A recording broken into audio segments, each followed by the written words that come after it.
Elephants Alive uses a variety of software to visualize and analyze tracking data collected from collared elephants. This allows us for on-the-ground conservation action, as well as for reporting and research. So we firstly start off with Earth Ranger, an online data portal, which also helps us to view the elephants that we are tracking, the collars.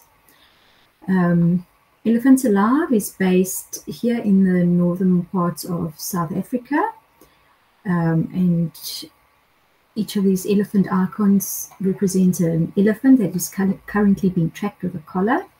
I'm just going to zoom into this area there where we will be looking at a few elephants.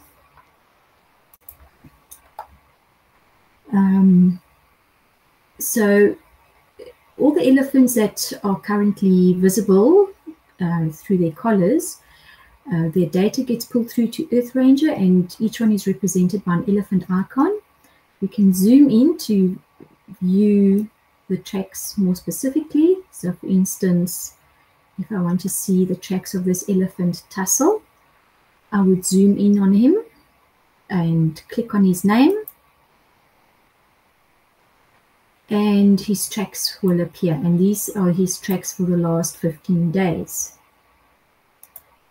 And that shows us where he moved in the last 15 days. There's another elephant close to him, Beckham, so if we want to see where Beckham moved, I would click on his name and in those tracks, and the green tracks would be where this elephant moved. So if I zoom out a little bit, you'll see that he had a bit of a wider range than Tussle, moving all the way up there and then back down.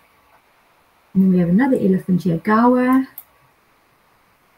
If I click on Gawa, these tracks are these light blue tracks over here. So in this way, we are able to monitor where the elephants move.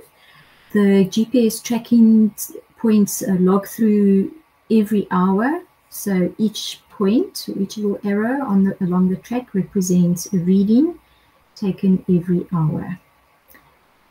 In order to check that these elephants aren't getting too close to maybe private property and thus endangering any people that may be there, we are able to set up alerts. So let's go back to Tussle. Over here, this is Tussle. And we've set up an alert for this camp over here with a red border. It's a private camp where people live. And if Tussle crosses this red border, then we get alerts on our cell phones to tell us. And then we're able to send out a field team to scare Tussle away. And we've also set up geofence around this camp.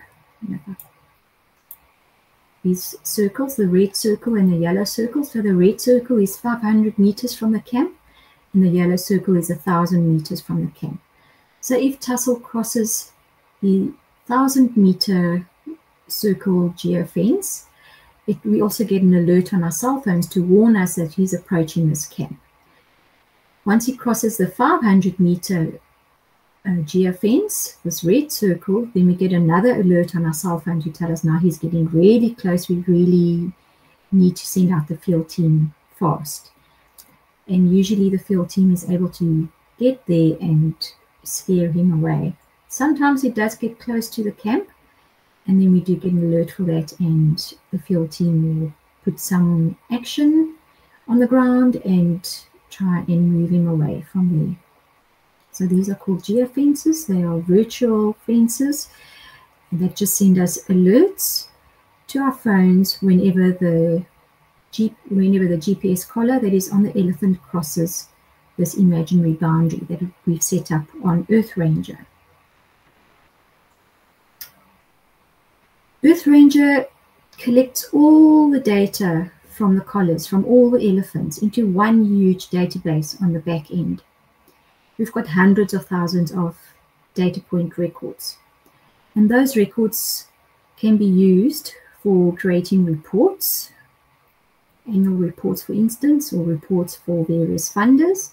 And also it's used by researchers to look at various reasons as to why elephants move in certain areas and in certain ways. So we have another piece of software called Colab that we use, and it's linked to the Google Drive. So for instance, it's linked to my Google Drive, and we run all this coding. We then run the code over here to link it to Earth Ranger so that it can extract the data that is being saved on Earth Ranger. So here now I've indicated that I want to download data from the 1st of March until today, which is now mid-March. So I'll run that coding, and that goes through to Earth Ranger, and then I've told it that I want tracking data for Tussle, that elephant that we've been looking at on Earth Ranger. So I will run that coding as well. So now it's going to extract Tussle's tracking data from the 1st of March until today. Once it's done that, I'm just going to rename some of the columns that are in the extracted database. Sorry, I think I need to do that first.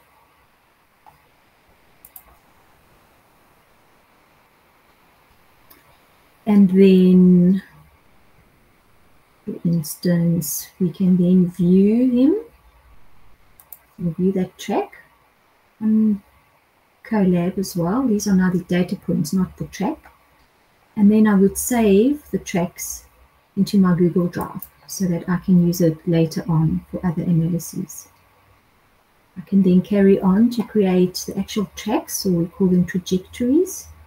So I would run that particular coding that is linked to Ecoscope, which runs with Earth Ranger.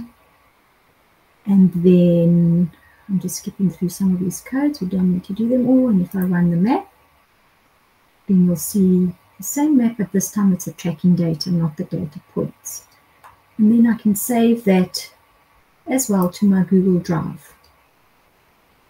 So now I've saved Tussle's tracking data both as points and as tracking lines from the 1st of March until today. And then I can bring that in to software, GIS software such as ArcMap. So for instance, once I bring in the data points, and this is where we create various maps that are needed for various reports. And here are Tussle's GPS points. I can also bring in the tracking lines that we've just downloaded from Colab. There are his tracking lines for that same time period. And I can also show where the tracking starts. I've added a circle to show where the tracking data starts. It was the 1st of March, and where it's ended, which is today, mid-March. So this is a very basic map that we can create for various reasons.